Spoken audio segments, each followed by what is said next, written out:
Okay, so I wanted to continue on with some Premier to Death Star 2 decks. This is the deck I'm going to talk about today is the Ralltiir Operations deck.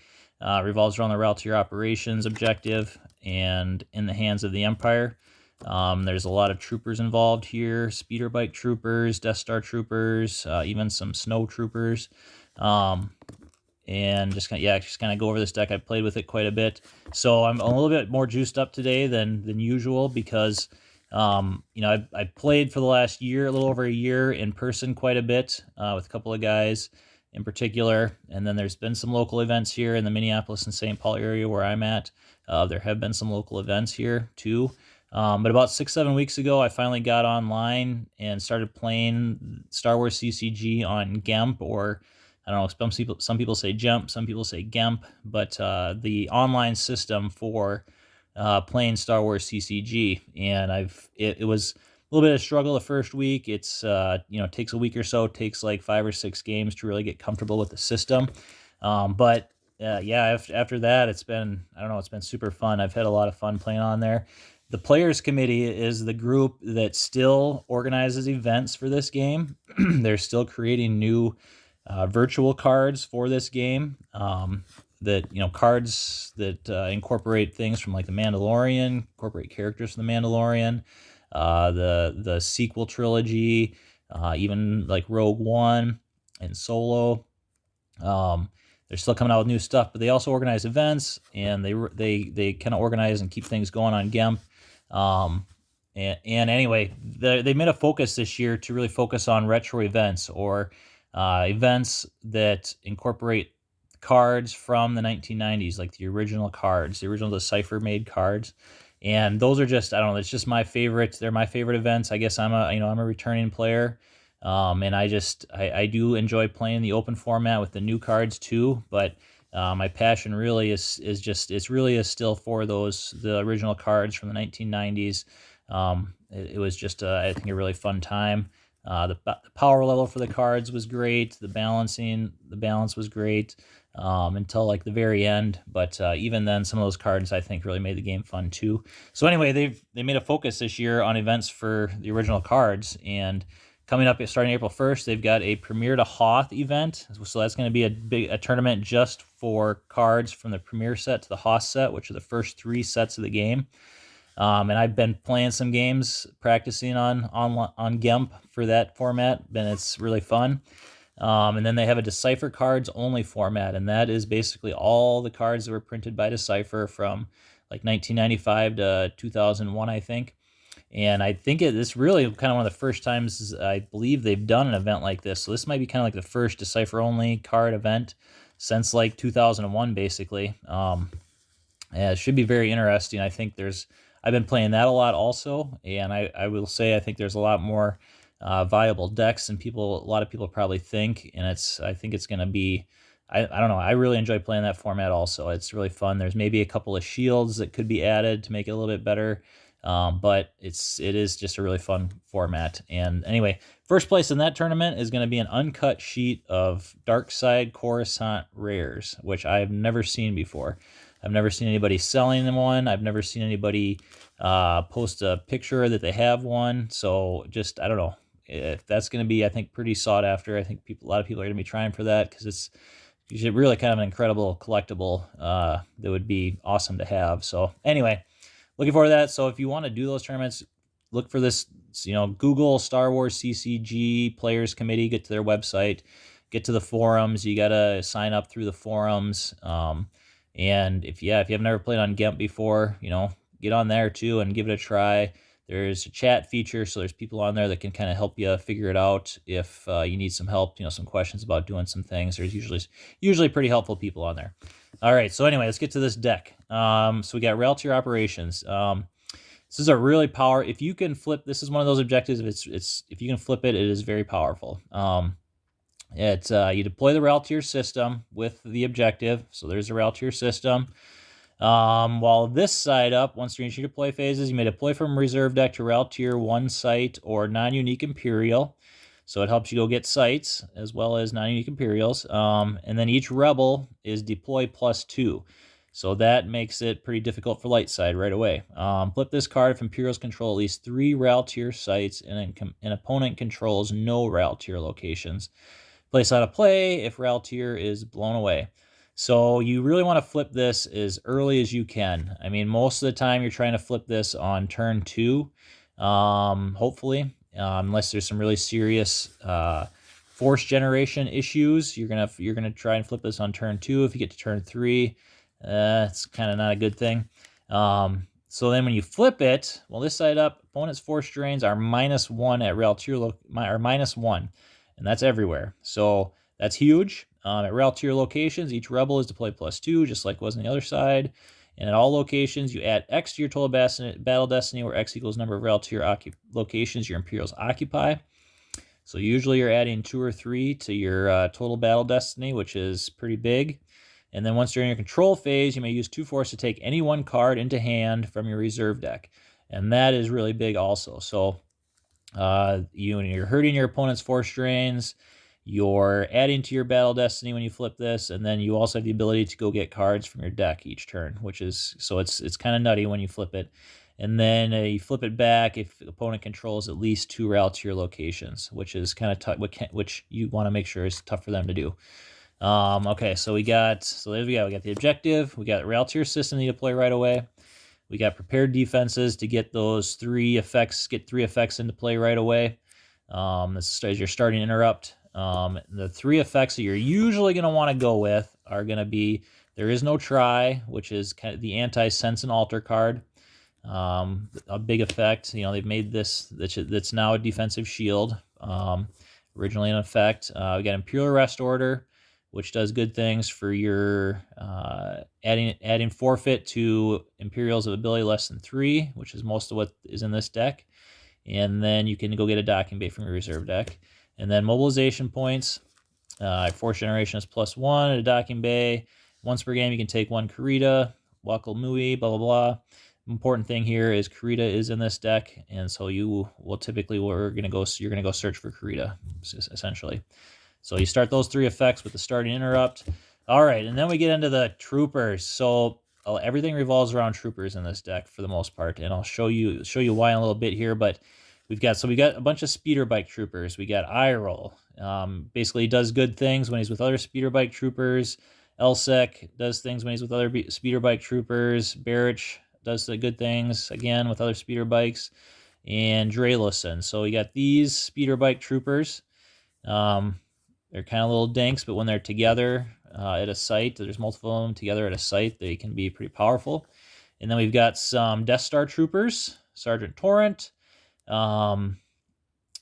He is really good. Let's see. Adds 1 to your total battle destiny for each of their Death Star troopers present. Enfield. Let's see. Yeah, with another Death Star trooper adds 1 battle destiny, so that's nice. And then Navy Trooper Fenson, he's a Death Star trooper. I believe maybe he's not a Death Star trooper. Anyway, he does. It seems like his best thing is that he affects on the edge, which is a pretty common retrieval card that light side uses a lot. So, and then so then we got Navy Trooper Devin Felth, who just kind of a cheap. He costs 1 trooper, important as you'll see. And we got Sergeant Major Bursk, does some things really just on Hoth, but adds 2 to attrition against your opponent. That's pretty good. So and then we got Wallen, deploys free to a battle, just love that. And then we got 2 Stormtrooper Cadets. The nice thing with them is when they're forfeited, same size as Imperial Veteran, which means apparently it means a leader or non-cadet trooper also satisfies all the remaining attrition against you. So these guys are handy to have around with other troopers. We've got some Imperials. This guy is good on ATSTs. We got Ozzel. He's free. We're trying to get 3 sites pretty quickly, so free Ozzel is always great. Colonel David John. He does some things. Let's see, Valor +2. He's pretty big when all your sites are basically exterior sites, so he's going to be 5 power, which is pretty good. Um, he can be by himself quite a bit in some situations. Captain Sarkley, while he controls opponent's non-battleground location, opponent generates no force here, so you can kind of do some situational stuff with him. Evacs, I don't know, pretty much a pilot. Darth Vader with lightsaber. This is the only Darth Vader in the deck. Emperor Palpatine, and we got Janice, and who's good with the Emperor, and helps you draw some cards. And like the reason there's only one of Vader, one of Emperor, one of Janice is just because the ability to go get cards when you flip the objective. You really only need one of each of them. So we got Tempest Scout 1 and Tempest Scout 6.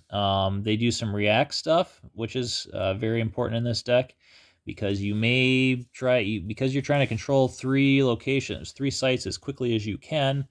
Having these guys down allows you to keep a skeleton crew at a site and then be able to react to that site when you need to. If somebody tries to initiate a battle at a site, for example, this one deploys as a react and can both deploy as a react and then move as a react also. So those are the 2 ATSTs that are in here. We got a couple ships, Boba Fett and Slave 1, Bosk and Houndstooth.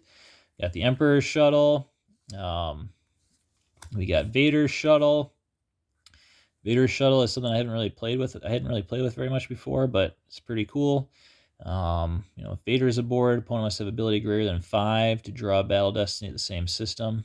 And then we got Zuckuss, which does something kind of similar.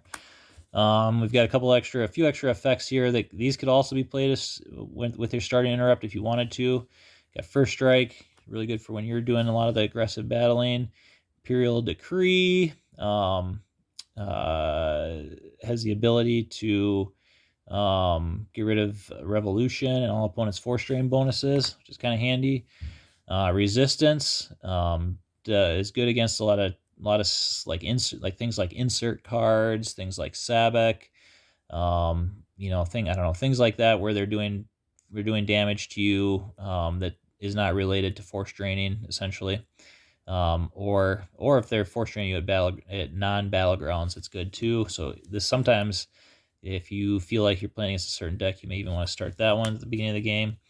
We got I've Lost R2, kind of a tricky card here to I think a lot of times just to trap a starship in space by reducing their hyperspeed to 0 or getting them stuck at a system maybe where if you don't want them to move from. Search and Destroy, tricky little card that, one, it makes Biker Scouts forfeit +1. And then sometimes the thing that does happen too, that does come in handy too, depending on what kind of deck you're playing against. If you're playing against a heavy starship deck, like some Hidden Base, for example, it'll do an extra damage to them if they don't have a character of destiny less than 4 occupying a battleground site, which does happen quite a bit. Like I said, one very popular deck is the Hidden Base deck, which is basically just all pilots and Star Destroyers in space for the light side. So it's good against decks like that. Okay, so here we got now here's kind of some really fun stuff. So besides controlling the Ralltiir sites, the other thing that you want to do, the other thing you can do is you can just build up and attack somebody at a site and do a massive amount of power. And this is one of the ways of doing it. This is a card called Trooper Assault. If a battle is just initiated at a site, each of your troopers present has power +2 and immune to attrition for the remainder of turn. There's 2 of these in the deck. We've got Full Scale Alert, makes it tough for your opponent to move, so you can kind of trick somebody into a site, not let them move. There's a Guck in here for an emergency situation. 3 Imperial Barriers, which are very important. Monarch. Sometimes Monarch can almost win you the game, so a good card. Tactical Support, one of my favorite probably my favorite card in the deck. There's 5 of these in here. You lose 1 force to search through your reserve deck and take up to 3 troopers into your hand, shuffle, cut, and replace. So this is one of the cards that's going to help you. There's times where I've had 30 power. Somebody's put down like an Obi-Wan, for example, with a lightsaber or something like that at a site, probably thinking that they're going to be fine against all these small troopers that I got. And then I play this card and deploy like 5 troopers to a site and end up with like 30 some power because of this card, and potentially the, if I have Trooper Assault also. So you can win a game really quickly sometimes, if somebody doesn't really understand what they're playing against. Point Man, good destiny number, and then it cancels a couple things that are commonly played, like Order to Engage, for example.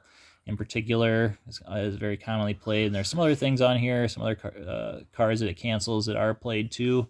There's a Trample in here, and then we got some extra sites. We got a couple of docking, got Death Star docking bay that you can search for and get. Gives you force, does not give your opponent any force.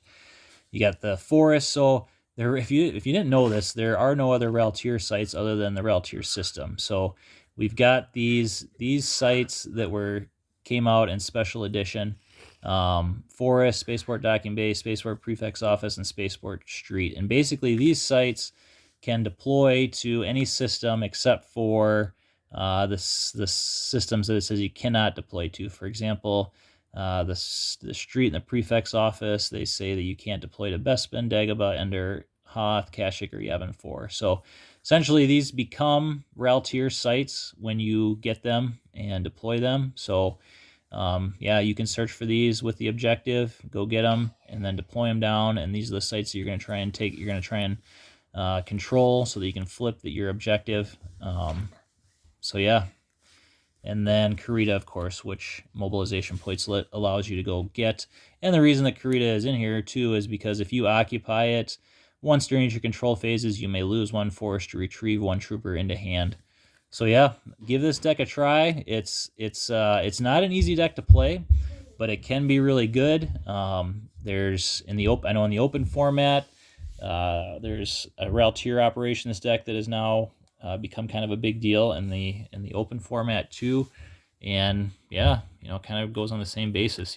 Or the same premise, which is you just want to flip that objective as quickly as you can because it's so powerful when it's flipped, and win some battles, crush your opponent.